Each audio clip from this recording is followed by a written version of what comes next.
وَإِنْ أَحَدٌ مِّنَ الْمُشْرِكِينَ اسْتَجَارَكَ کہ بھئی جنگ کے حالات میں بھی امن و امان کا اتنا زبردست پیغام ہے، تو کیا وہ قرآن مجید ایسا کہے گا کہ بغیر سوچے سمجھے کسی کو بھی کاٹ دو؟ 2011 سے ڈاکٹر اسلم پرویز صاحب نے یہ قرآن کانفرنس شروع کی ہے اور ہم لوگ تبھی سے ان سے جڑے ہوئے ہیں۔ الحمدللہ اسٹیپ بائی اسٹیپ ہم لوگوں میں کافی امپرومنٹ آیا ہے۔ جو ہم لوگ ناظرہ پڑھا کرتے تھے اب ہم لوگ بامعنی قرآن پڑھنے لگے ہیں۔ اپنے بچوں کو بھی اس طرف ہم لوگوں نے راغب کیا ہے۔ سارے کے سارے اسکالرز اتنے زیادہ بریلینٹ اور اتنی اچھی طرح سے مطلب جھنجھوڑنے والی قرآن کی وہ آیات ہمارے سامنے آئیں جو ہم لوگ زیادہ تر اکثریت ہم لوگوں کی ایکچولی نہیں جانتی وہ ساری چیزیں، اور ینگسٹرز تو بالکل بھی مجھے لگتا ہے واقف نہیں ہیں ان چیزوں سے۔ تو ایسی کانفرنسز اگر اور ہوں یا پھر اس طریقے کے اور گیدرنگز ہوں تو بہت زیادہ سبھی کا، صرف نہ کہ مسلم کا بلکہ سبھی کا بہت فائدہ ہوگا۔ بدقسمتی سے تعبیر کروں گا اس بات کو کہ سالہ گزشتہ جو اس طرح کی کانفرنسز ہوئیں اس میں میں شرکت نہیں کر سکا، میری محرومی رہی، جو میرے لیے بہت زیادہ افسوس کی بات ہے۔ آج جو میں یہاں پر آیا ہوں تو یہ میرے لیے انتہائی خوشی، مسرت اور سعادت کی بات ہے کہ مجھے آج شرکت کا موقع ملا، کیونکہ یہ کانفرنس انتہائی کہنا چاہیے انتہائی یعنی عمدہ اور بہت موزوں ہے اس وقت کے حالات سے۔ قرآن کو سیکھنا سکھانا یہاں پہ اس طرح سے وہ سکھایا جا رہا تھا یا پھر تعلیم دی جا رہی تھی کہ آپ کو خود پڑھنا چاہیے، خود کرنا چاہیے، and I think that is wrong. افسوس کا مقام ہے کہ مسلمانوں کا ایک بڑا طبقہ قرآن کو محض ثواب کی غرض سے پڑھتا ہے۔ برصغیر ہند و پاک میں قرآن فہمی کے حوالے سے جو غفلت برتی جاتی ہے وہ دین اسلام کی اشاعت اور تبلیغ کے لیے سرگرم عمل تنظیموں، اداروں اور مدارس کے لیے فکر مندی کا باعث ہونا چاہیے۔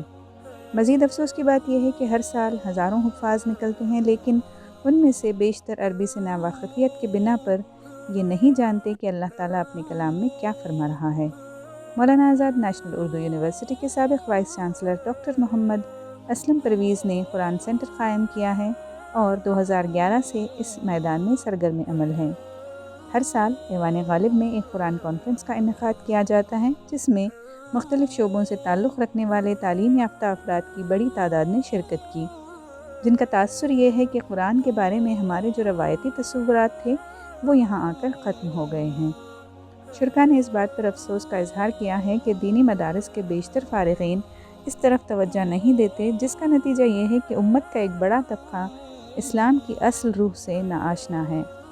پیش ہے سالہ ڈیجیٹل کی خصوصی رپورٹ۔ احکامات جو ہیں جو قرآن میں ہیں یہ صرف مسلمانوں کے لیے نہیں ہے بلکہ پوری انسانیت کے لیے ہے۔ قرآن نے خود واضح طور سے کہیں پہ قرآن یہ نہیں کہتا کہ یہ مسلمانوں کے لیے کتاب ہے، دو جگہ واضح طور سے کہا گیا ہے کہ یہ انسانوں کے لیے، پوری انسانیت کے لیے کتاب ہدایت ہے، کیونکہ یہ ہمیں اچھا انسان بناتی ہے اور ہمیں نفس کو اپنے خواہشات کو کنٹرول کرنا سکھاتی ہے، جس میں خاص بہت اہم بات غصے کی آئی کہ ریئیکشن، ہماری اکثریت ریئیکشنری ہو چکی ہے، رد عمل دکھاتے فوراً ریئیکٹ کرتے ہیں، ریئیکٹ نہ کرا جائے تو ہم اس شخص کو بڑا برا سمجھتے ہیں کہ میاں بالکل مردہ ہو گئے ہو، تم میں جان ہی نہیں بچی، سن لیا، دیکھ لیا، بیٹھے رہے، کچھ نہیں کہا۔ تو اب یہاں یہ سوچنا ہوتا ہے کہ ہمیں لوگوں کے تان سننے ہیں، ان کی پسند ناپسند دیکھنی ہے، یہ اللہ کی پسندیدگی دیکھنی ہے۔ میں والنٹیئر سے بھی گزارش کروں گا کہ تھوڑا سا، خانہ کعبہ وہ جگہ ہے جہاں پہ انسانوں کے جانے اور آنے کا مقام ہے۔ آپ عمرہ کرنے جاتے ہیں، آ جاتے ہیں، حج کرنے جاتے ہیں، آ جاتے ہیں، وہ مثابہ ہے۔ ثواب کا مطلب جو جائے گا وہ آئے گا۔ تو جائے گا کیا؟ لا الہ الا اللہ محمد رسول اللہ پڑھ لیا، یہ گیا، اور زمین سے لے کے آسمان تک نیکیاں۔ اچھا مجھے یہ جگیاسا ہوئی کہ یہ نیکیوں کا جو لفظ ہے ترجمے کے اندر، یہ حدیث تو پڑھوں کہ حدیث میں آپ صلی اللہ علیہ وسلم کی طرف کون سا لفظ منسوب ہے؟ نیکی کا ملا حسنہ، برائی کا ملا سیئہ، تو یہ تو کوئی بری بات نہیں، یہ تو قرآن کے اندر بھی ہے۔ سیئہ معنی اچھا عمل، حسنہ معنی اچھا عمل، سیئہ معنی برا عمل۔ اور ہماری اردو کی نیکیاں تو کچھ اور ہو گئی۔ بہرحال تو انہوں نے بتایا تاریخ سیرت فضائل کے اندر یہی قصاص اور وائزین تھے۔ یہ ہوتا ہے نا کہ ان کتابوں کے لکھنے والے قصاص اور وائزین۔ قصاص اور وائزین کون ہے؟ یہ لاسٹ سلائیڈ ہے۔ یہ لوگ اپنے، یعنی وائزین کون ہے، قصاص کون ہے؟ یہ لوگ اپنے واعظ اور بیانات کے عوام میں دل فریب اور پرکشش بنانے کے لیے مجبور تھے کہ قصوں اور کہانیوں، قصوں اور حکایات کی تلاش کریں، اور اگر میسر نہ آئیں تو وضع کر لیں. یہ میں نہیں کہہ رہا، میری اتنی ہمت نہیں ہے میں اتنی بڑی بات کہہ سکوں. یہ تو ابوالکلام آزاد نے ولادت نبوی کے اندر لکھا ہے. ایک چھوٹا سا کتابچہ ہے جو آپ صلی اللہ علیہ وسلم کی ولادت کے متعلق لکھا ہے. وہ بھی کیوں لکھا ہے کہ کسی شخص نے ان کو ایک خط لکھا تھا کہ حضور جب میں آپ صلی اللہ علیہ وسلم کی ولادت مبارک کی مجلسوں میں جاتا ہوں تو وہاں فلاں چیزیں سنتا ہوں، اس کی کیا حقیقت ہے. اس پر انہوں نے کتاب لکھ ڈالی، اس میں ہے.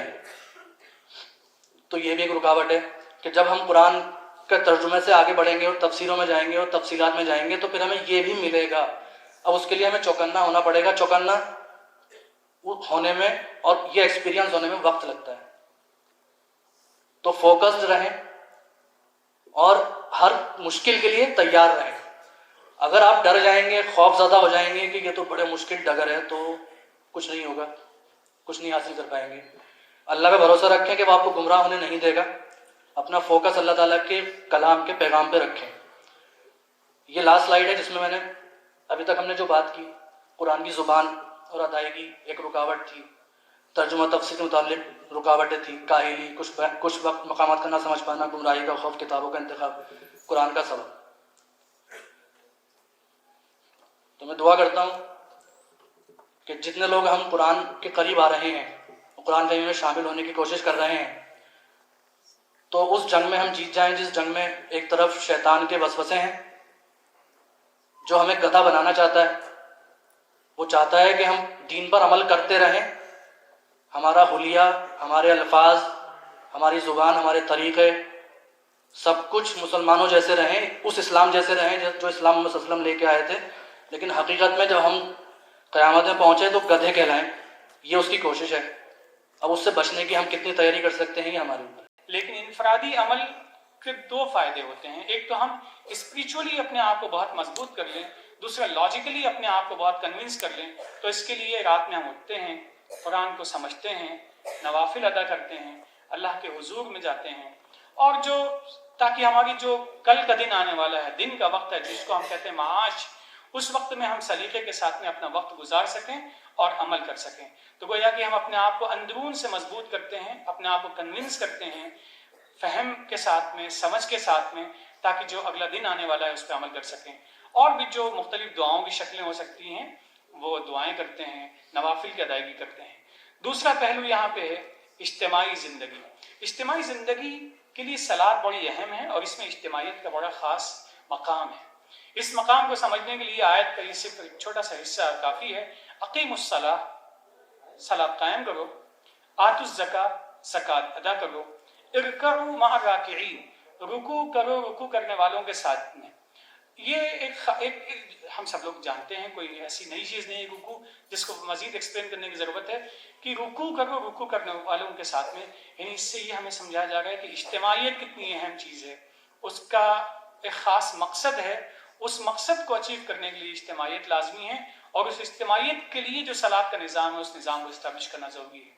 اور پھر یہاں پہ صلاۃ کی اجتماعیت کے تعلق سے یہ بھی ہے کہ میدان کارزار ہے، وہاں پہ اللہ کے رسول صلی اللہ علیہ وسلم کو ہدایت دی جا رہی ہے، اور ظاہر سی بات ہے ہدایت آپ کے لیے ہے، فرسٹ ریسیور آپ ہیں، اس کے بعد میں جو بھی اس کو سننے سمجھنے والے ان کے لیے ہے کہ پہلے آپ ایک گروپ کو لے کے مکمل کریں، اس کے بعد میں دوسرے گروپ کو لے کے اس کی ادائیگی میں لگ جائیں. لیکن جو چیز بڑی اہم ہے وہ یہ ہے کہ صلاۃ کو اگر ہم اجتماعیت سے جوڑتے ہیں تو اس کے بینیفٹس کیا ہیں. بس 2-4 منٹ میں اپنی ہم بات مکمل کر دیں گے. صلاۃ کو اجتماعیت کے ساتھ ایک پورا نظام ہے. محض اللہ کو اپنی عبادت مقصود ہوتی کہ کوئی اس کے سجدے ہی میں پڑا رہے، کوئی رکوع کرتا رہے، تو اس کی مخلوق لامتناہی ہے، ہمارے لیے لامتناہی ہے، یقین طور پہ اللہ کے لیے نہیں ہے، جو اس کے حکم کے مطابق ویسے ہی جیتی ہے جیسا اس نے اس کو حکم دیا ہے. یہ اختیار صرف ہمارے پاس میں ہے. یہ جو قلب ہے، نفس ہے، یہ اختیار صرف انسان کے پاس میں ہے. اور اس سے قلب کے تعلق سے یہ ہے کہ جس نے اس کا تزکیہ کر لیا، جس نے اس کو پیوریفائی کر لیا، جس نے اس کی گروتھ پہ فوکس کیا، وہ انسان تو کامیاب ہو گیا. لیکن جس نے اس قلب اپنے نفس کو اس کی گروتھ کی کوشش نہیں کی، اس کو مزید بہتر بنانے سنوارنے کی کوشش نہیں کی، وہ ناکام ہو گیا. صلاۃ کے تعلق سے جب ہم اس اجتماعی